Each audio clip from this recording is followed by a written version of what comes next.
26 জন পর্যন্ত যার প্রতিমা আমরা আনছি, তিনি করছেন আমাদের জন্য। তিনি সেই সনাতন রুদ্রপাল আমাদের মধ্যে উপস্থিত হয়েছেন আজকে আমাদের পুরস্কারপ্রাপ্ত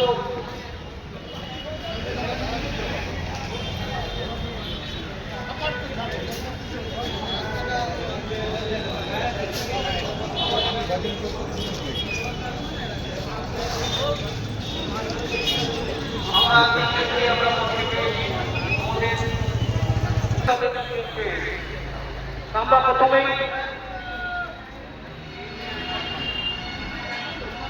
আমাদের প্রথমেই বরণ করে নেব। বরণ করে নেবে আমাদের ক্লাবের সম্পাদক, আমাদের পুজো কমিটির সম্পাদক বাবু পাল। বাবু পাল উত্তরে দিয়ে অভিনন্দন জানাবেন।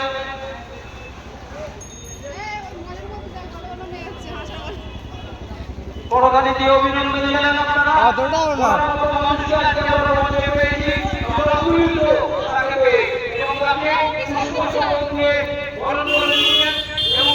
একটা স্মারক আমরা ক্লাবের পক্ষ থেকে তাকে দেব, যে তাকে যে সম্মানিত করার জন্য সামান্য একটু প্রচেষ্টা আমাদের। এই স্মারকগুলো দেবেন আমাদের পুজো কমিটির আরেক সম্পাদক সত্যজিৎ মণ্ডল সনাতন রুদ্রপালের হাতে স্মারক তুলে দিই।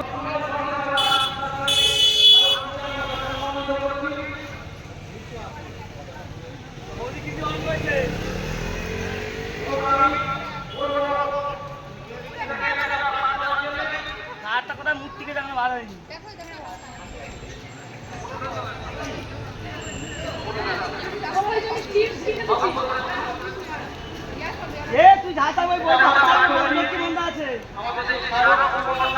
মোহনবাজি রুদ্রপালের আপনি সবাইকে প্রতিমা নির্মাণ শিল্পে রেখেছেন শ্রেষ্ঠস্তর স্বাক্ষর। অভিনব শিল্পের ভিড়ে আপনার সৃষ্ট সাবেকি প্রতিমা আজও আকৃষ্ট করে চলেছে অগণিত বাঙালি সমাজকে। এগুলি রাজারহাট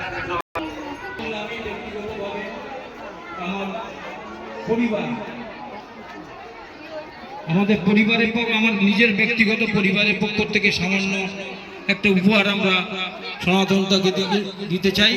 সনাতনতার সঙ্গে একটা আমার আত্মিক সম্পর্ক আছে, তাকে আমরা যেভাবে সম্মান করি, সামান্য ব্যাপার এটা তুলে দিচ্ছেন। এর বুকে তিনি অনেক কিছু দেখিয়েছেন আমাদের মাধ্যমে। তিনি আমাদের সনাতনতার মতো নিজের মনে বলে তারা মনে করে।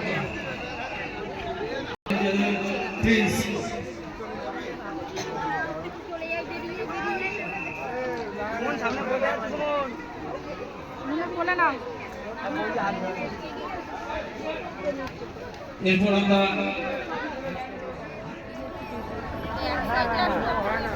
আমাদের মধ্যে উপস্থিত হয়েছেন আমাদের এমআইসি বিধাননগর নিগমের 3 নম্বর ওয়ার্ডের এমআইসি আরাত্রিকা ভট্টাচার্য, তাকে আমরা অভিনন্দন জানাই। ক্লাবের পক্ষ থেকে তাকে আমি মঞ্চে আসার জন্য অনুরোধ করছি। এবং আরেক একজন আমাদের পৌরমাতা আমাদের মমতা মণ্ডল, তাকে আমি মঞ্চে আসার জন্য অনুরোধ করছি। এবং আজিজুল হোসেন মণ্ডল আমাদের প্রাক্তন কাউন্সিলর, তাকে আমি মঞ্চে আসার জন্য অনুরোধ করছি। এখন আমরা